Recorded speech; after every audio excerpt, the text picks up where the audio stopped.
In the forgotten ridges of Kentucky's mountains, there was a family unlike any other. Their name almost never appeared in the courthouse ledgers. No marriage licenses, no wedding records, no signatures to mark a union. And yet, generation after generation, their numbers grew. Babies arrived without new surnames entering the line. Families expanded, but never through outsiders. To the county clerks, it was a puzzle. To the neighbors, it was a warning. Their cabins sat hunched against the mountainside, boards warped and windows blackened even in daylight.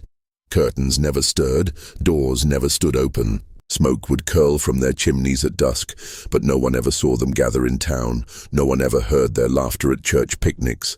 No one watched their children running down the dirt roads. They lived apart, as if the forest itself had built a wall around them. The whispers came first in taverns and post offices, always spoken in low tones. They said the children were not born of strangers, nor of lawful unions, but of kin bound too closely together. Brothers and sisters becoming husbands and wives, daughters giving birth to their father's child, a circle of blood folded in upon itself again and again, until the tree no longer had branches, only a closed loop. For outsiders, the idea was unthinkable, unspeakable. But in the hollows, people knew better than to pretend ignorance.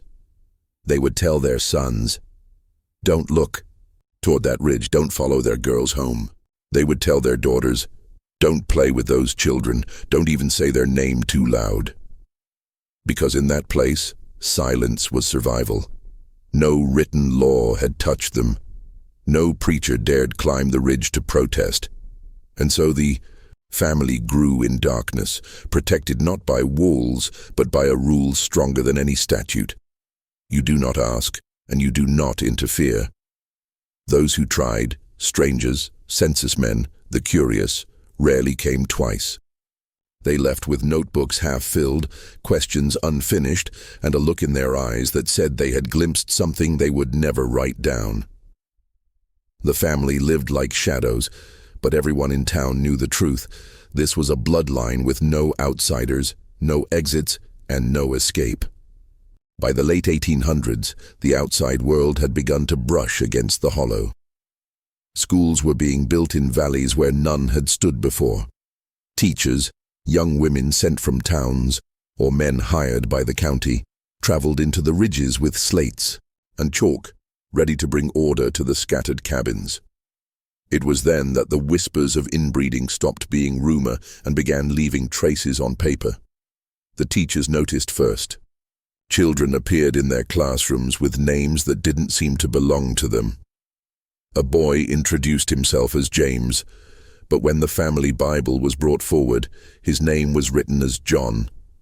A girl signed her slate with her father's surname, only for the clerk to later record her mother's. And when the teachers compared notes, they saw stranger things. Birth years that overlapped, families where a younger brother was listed as the father of a child older than himself, households where the mother was barely 13. What unsettled the teachers wasn't just the confusion. It was the feeling that someone was doing it on purpose. The names weren't simply misspelled. They were being rewritten, erased. One teacher wrote in her journal, "It is as though the family rearranges itself on paper. A sister becomes the mother, a brother becomes the father."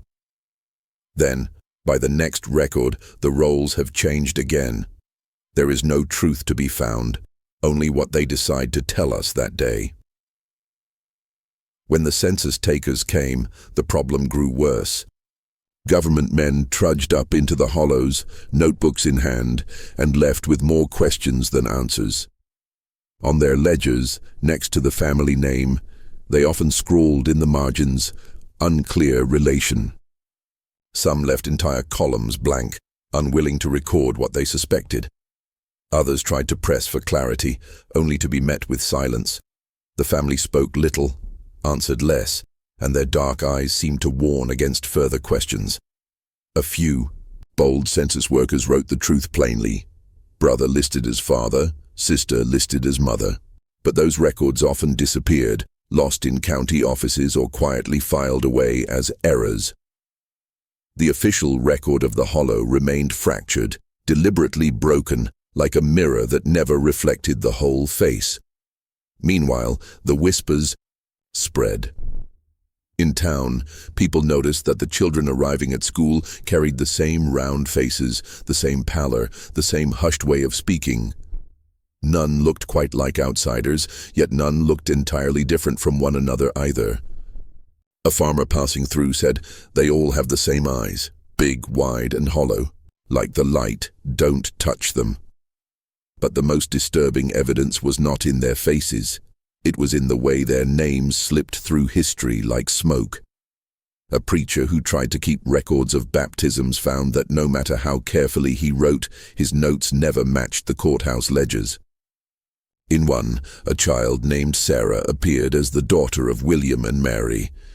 In another, the very same Sarah was recorded as the child of John and Martha, her own uncle and aunt. In still another, her name disappeared altogether, as though she had never lived. Over time, locals began to say the family had learned how to hide in plain sight. If someone pried too closely, they would change their names. If someone asked too many questions, they would shuffle their roles. Mother became aunt, brother became father, cousin became wife. By the next season, the truth was gone, buried under layers of contradictions. One school teacher finally confessed to her superintendent that she could no longer tell who was related to whom. "I cannot teach them," she wrote, "not because they are unwilling, but because the blood is tangled in ways I cannot speak. When I look at the roll book, it feels as though the family is folding itself inward, erasing its own beginnings, rewriting itself so that outsiders cannot follow." The superintendent dismissed her concerns, warning her not to stir up trouble. But she carried the memory for the rest of her life, insisting to her own children that something unnatural had lived in that hollow. Even now, historians who try to trace the lineage run into the same brick wall, overlapping names, mismatched dates, pages torn out of county Bibles, birth years scrawled over in darker ink. The effect is chilling. It is not just that the records are missing. It is that someone wanted them missing. By the turn of the century, the family's paper trail had grown so faint it was nearly invisible. A blank space where surnames should be. A line crossed out where father ought to stand. Generations, blurred together until no one could tell whether they were looking at a parent, a child, or both. It was a deliberate act of erasure, and behind those vanishing names was a truth everyone knew, but no one dared write. The family was burying its own history, even as it lived it. Those who lived near the hollow always said the family's cabins looked wrong. From a distance, they resembled any other mountain homestead. Log walls, stone chimneys, porches sagging beneath their own weight. But up close, the details emerged. Windows were covered not with curtains, but with heavy cloth nailed tight across the frames. Doors were barred from within. Smoke curled weakly from chimneys, yet no voices carried from the yards. The land itself seemed hushed. No dogs barking, no roosters crowing. Even the birds grew quiet as they circled above.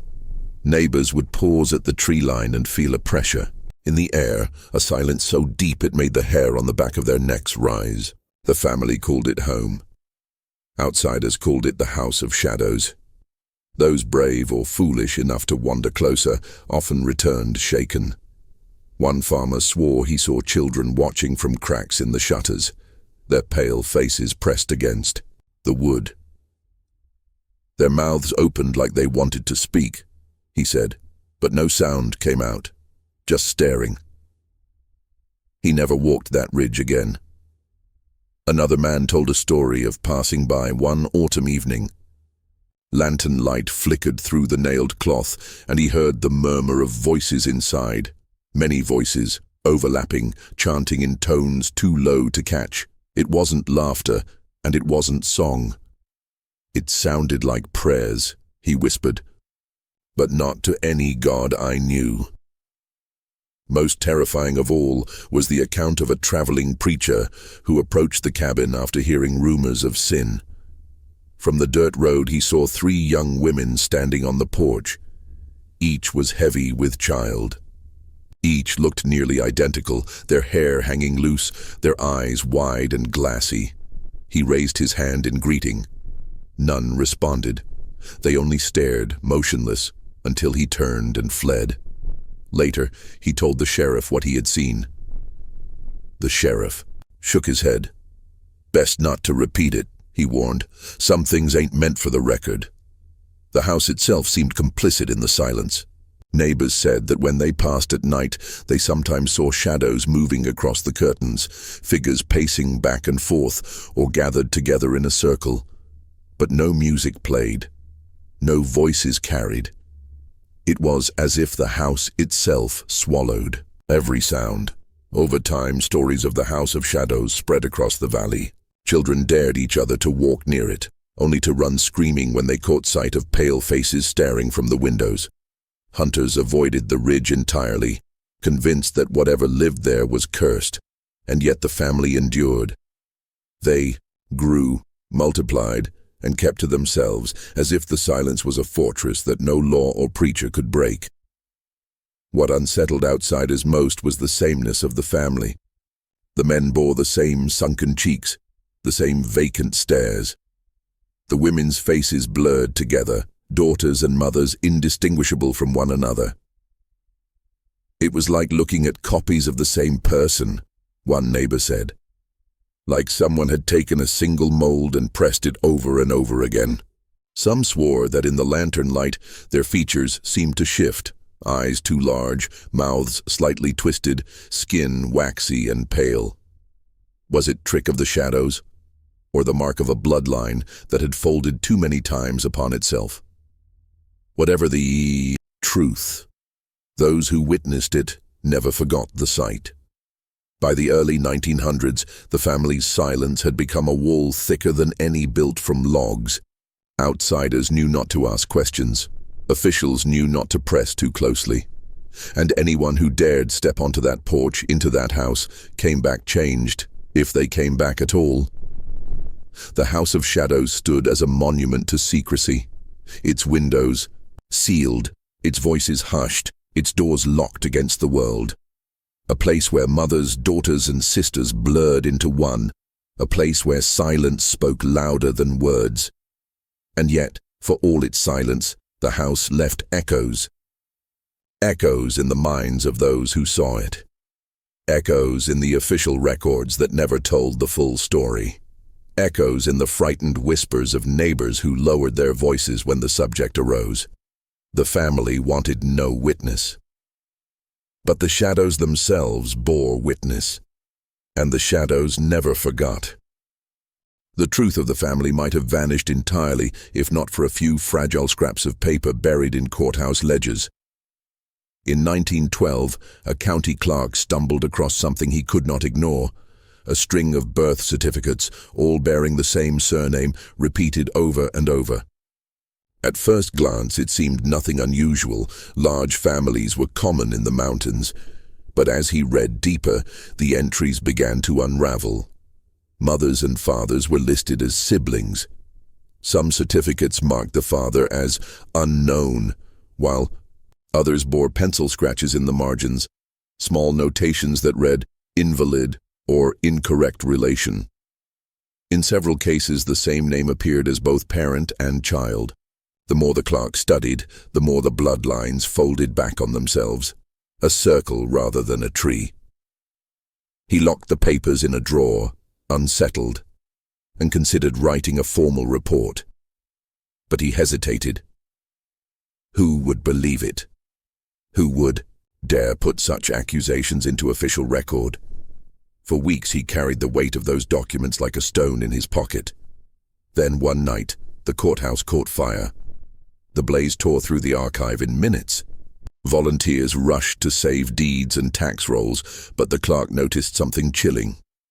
The drawer containing the family's records was among the first to burn.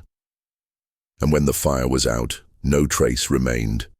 To the public, it looked like accident. To the clerk, it felt deliberate. Someone, he believed, had chosen what should vanish, but fire could not erase memory. Locals still spoke of the children. They remembered pale faces, eyes too wide for their sockets, voices rarely raised above a whisper.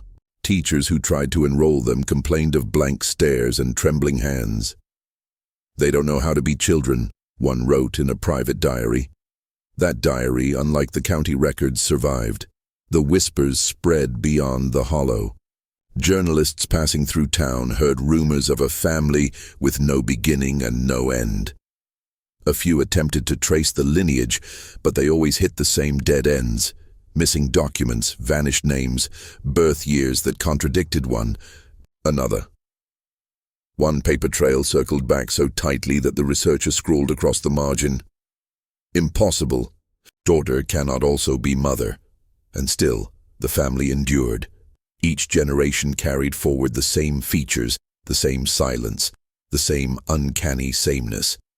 The lack of records became a shield, allowing the family to fold back into itself, without interference.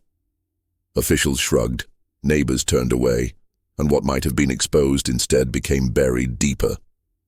The sealed records left more questions than answers. Who lit the fire? Who chose which drawers would survive? And why did those children, with their blank stares and pale eyes, keep appearing in classrooms and graveyards even after the paper proof had burned? The truth slipped between the cracks of silence and ash. But it was there, waiting, hidden not only in what was written, but in what was carefully erased. The county clerk never spoke of the fire again. Yet in his final days, he told his grandson one thing. There was a family on that ridge. I saw their names. I saw the lies. And then the lies burned. The grandson later swore he could still hear his grandfather muttering in his sleep, repeating the same word over and over, siblings, siblings, siblings. By the 1930s, the whispers had spread beyond the ridge, carried by teachers, merchants, and traveling preachers who all claimed to have seen the children with their own eyes. What unsettled them most was not deformity alone, it was the sameness. Tati. First, people called it family resemblance, but this was something else entirely. Each child bore the same hollowed cheeks, the same wide, pale eyes that seemed too large for their faces, the same expression that hung between fear and vacancy. You could place photographs of cousins, brothers and sisters side by side, and they looked like mirror images, not just related, duplicated. School teachers noted it in their private journals. One described a girl no older than 10 who never blinked during lessons. Another wrote of a boy whose face was the exact replica of his uncle, though decades separated their ages. Parents whispered that it was like the children were stamped from a single mold. Some were so alike that strangers confused siblings for twins, or even mistook daughters for their mothers. But sameness wasn't the only mark. The children rarely spoke above a whisper, as if afraid that words themselves might betray them. Some could not read. Others sat silently through lessons, their gazes fixed on something beyond the classroom walls. When scolded, they did not cry. When praised, they did not smile. It's like they are waiting to be told who they are, one teacher confided, in a letter that was never mailed. Outside of school, neighbors caught glimpses of the children lingering on porches, their faces expressionless as they watched strangers pass by. Farmers reported seeing groups of them standing at the edge of fields, shoulder to shoulder, unmoving, as if placed there like scarecrows. At night, lantern light flickered through the windows of their homes, but no laughter, no singing, no voices, carried across the valley. Only silence, broken by the occasional sound of a child's cough, thin and ragged, like an echo from a hollow chest. Doctors tried to explain it away as poverty, malnutrition, or simple neglect. But those who saw the Children knew better. Poverty could not explain faces so eerily identical, or voices trained into silence, or eyes that looked as though they belonged to the same person, generation after generation. The valley remembered them, children who were not just kin, but copies of one another. Children who seemed less like individuals and more like the shadows of a single name carried too far into the dark.